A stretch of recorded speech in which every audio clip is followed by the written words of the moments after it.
Kita telah melakukan serangkaian simulasi dengan topik senarai dengan menggunakan bahasa pemrograman PHP.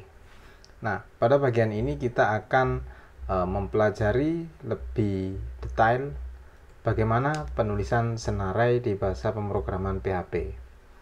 Pertama-tama, kita perlu pahami dulu bahwa senarai itu adalah sebuah variabel atau tipe variabel yang di dalamnya mengandung satu atau banyak item atau banyak elemen. Sebagai contoh, misal terdapat senarai peserta, di dalamnya terdapat item Aldi dan item Olga. Item-item ini nantinya tidak hanya dua, ya, bisa tiga, dan seterusnya. Nah, mula-mula kita akan mempelajari bagaimana cara untuk membuat senarai baru.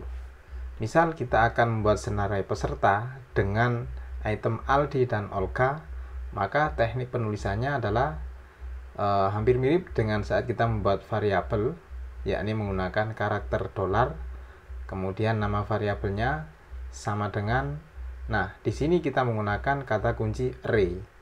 Array elemennya apa saja? Karena yang kita butuhkan adalah Aldi dan Olga, maka di sini kita tulis Aldi dan Olga, di mana masing-masing Aldi dan Olga ini adalah variabel bertipe string. Artinya seolah-olah di dalam variabel peserta ini di dalamnya ada dua variabel Aldi dan Olga. Nah, lalu bagaimana kita bisa menyunting item di dalam senarai? Di sini terdapat salah satu contoh. Misal mula-mula terdapat list peserta atau senarai peserta yang di dalamnya terdapat 3 item, yakni Aldi, Olga, dan Ali. Lalu di proses berikutnya kita mengedit Ali ini menjadi Budi. Maka teknik penulisannya adalah $peserta, ya. Di sini adalah baris untuk membuat array baru dengan 3 elemen.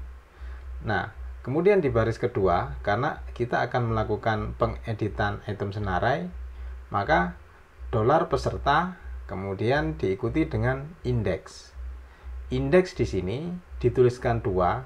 Kenapa? Karena sebenarnya indeks di dalam senarai di bahasa pemrograman PHP itu dimulai dari angka 0.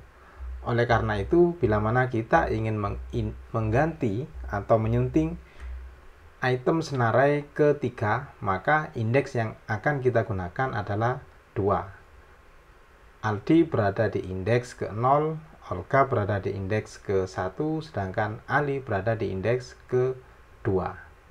Karenanya di sini kita tulis $peserta indeks ke-2 sama dengan Budi. Dengan demikian, nilai dari Ali akan berubah menjadi Budi. Selain kita bisa menyunting item di dalam senarai atau di dalam list, kita bisa juga menambahkan item baru.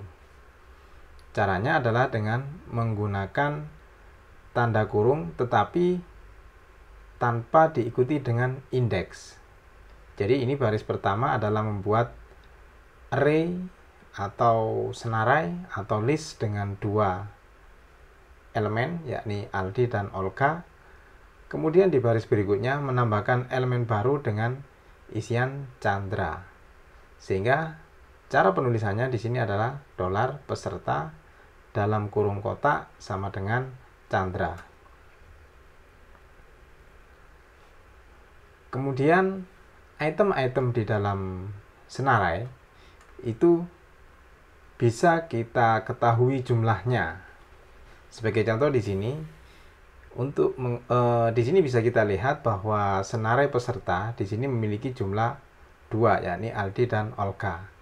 Pada praktiknya nanti ketika kita membuat proses pemrograman yang kompleks, tentu saja menghitung elemen atau menghitung item di dalam senarai ini menjadi cukup rumit, sehingga kita bisa menggunakan fungsi count, ya. Kita bisa menggunakan fungsi count untuk menghitung jumlah item pada senarai. Contoh penulisannya adalah seperti di baris pertama ini, count dalam kurung nama variabel senarainya atau nama variabel listnya. Nah, untuk bisa mencetak ke layar, kita bisa gunakan fungsi print. Print count peserta. Baik, saya kira itu teori penulisan sintak di dalam Senarai.